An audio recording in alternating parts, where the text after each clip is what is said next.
शैतान चूँकि हमारा बहुत बड़ा दुश्मन है, और अगर मैं किसी का दुश्मन हूँ ना तो मैं दो तरह से उस पर अटैक करूँगा। जैसे कंट्रीज़ किसी दूसरी कंट्री को गिराना होता है ना, दो तरह से अटैक करते हैं। मार तो सकते नहीं, ज़ाहिर है डायरेक्ट जंग तो कर नहीं सकते। एक विल पावर तोड़ते हैं, दूसरा उसकी सोर्सेज काटते हैं उस दूसरी कंट्री की, उसकी इकोनॉमिक सोर्स, उसकी पॉलिटिकल सोर्स, उसके सारे सहारे चेक करते हैं, एक एक को काटते हैं। शैतान आज हमारे साथ यही कर रहा है। एक वो हमारी विल पावर तोड़ है। विल पावर कैसे तोड़ है? नेगेटिव सेल्फ टॉक से कि तू बेकार है, तू किसी खाते में नहीं, तू कर ही नहीं सकता, तू बच ही नहीं सकता, तू एडिक्ट है, तू बेकार हो चुका है। लोग अब ईमेल्स मुझे करते हैं, इतनी लैंग्वेज उन्होंने नेगेटिव यूज़ की होती है, मुझे दुख होता है कि यार ये अशरफुल मखलूक़ात ये बात कर रहा है जिसको अल्लाह ने फरिश्तों को कहा था कि सजदा करो। क्या ये एक इंसान की टोन हो सकती है? बड़े दुख की बात है कि वो विल पावर ही तोड़ बैठा अपनी। वो ये कह रहा है कि मैं ख़त्म हो गया हूँ, मैं बच ही नहीं सकता। तो ये शैतान है जो आपकी विल पावर तोड़ना चाहता है, जो आपको ये प्रूव करना चाहता है कि तू नहीं कर ही नहीं सकता था, तू इस जोगा ही नहीं। पहली बात। दूसरी बात, वो आपकी सोर्सेस काटता है, हर तरह की सोर्स, और सबसे बड़ी सोर्स है अल्लाह।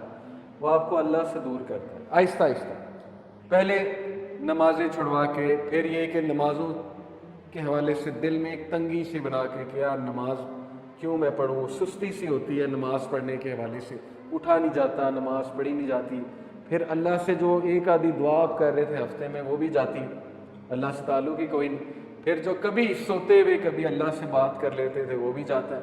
आहिस्ता आहिस्ता आहिस्ता आहिस्ता अल्लाह निकलता जाता है लाइफ से, यानी हम खुद निकालते हैं अल्लाह सुब्हानहू व तआला के कॉन्सेप्ट को। तो ये वो हमारी सोर्स तोड़ है, हमारा ताल्लुक़ तोड़ है अल्लाह से। जब उसने दो चीज़ें कर ली ना, आपकी विल पावर तोड़ दी और आपका अल्लाह से जो थोड़ा बहुत कांटेक्ट था वो भी तोड़ दिया, तो फिर समझे कि वो सक्सेसफुल हो गया। और यही बात अल्लाह ने वार्न की कि देखो वो तुम्हारा बदतरीन दुश्मन है। आज हमारी यूथ डीमोटिवेटेड क्यों है? क्योंकि उनको नाउमीदी है। उनको ये नाउमीदी है कि पता नहीं हमारे हालात चेंज होंगे कि नहीं होंगे, पता नहीं हमारी कौम कहाँ जा रही है। तो ये नाउमीदी से हमें निकलना पड़ेगा, हमारी विल पावर की। ईमान की ताकत तो बहुत ऊपर की बात है, पहले तो हम विल पावर की बात करें ना। एक बंदा चेंज ही नहीं होना चाहता, उसको कैसे कोई चेंज कर लेगा? एक बंदा अपने हालात को तब्दील ही नहीं करना चाहता। ये तो कुरान में सूरह रात में अल्लाह कहते हैं कि अल्लाह उस कौम की हालत नहीं बदलता जो खुद नहीं बदलना चाहते। उसकी हालत कैसे अल्लाह बदल देगा? डिसीजन ही नहीं ले रहा एक बंदा चेंज होने का, वो अपनी गलतियां ही नहीं करेक्ट करना चाहता, वो सबमिट कर चुका है। वो कहता है कि मैं ही गलतियां करूंगा ही करूंगा, मैं एडिक्ट हो चुका हूँ, मैं नहीं बदल सकता। तो कैसे उसको अल्लाह ताला तब्दील कर दे? ये सोचने की बात है।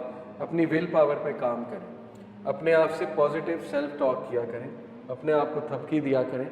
ओके, जब आप कोई अच्छा काम करें अपने आप को अच्छा ट्रीट किया करें। Negative self talk is very bad. चूँकि मैं पॉजिटिव साइकोलॉजी पढ़ता रहता हूँ, हमेशा पॉजिटिव इंटरप्रिटेशन किया करें हालात की। हर इंसान से गुनाह होता है, इंसान फिसल जाता है, लेकिन गिव अप ना करें। ये ना कहें कि बस अब मैं गुनाह ही करूँगा, मैं तो आदी हो चुका हूँ, गुनाह मेरी रूटीन बन चुकी है, मैं नहीं बदल सकता, मैं नहीं चेंज हो सकता।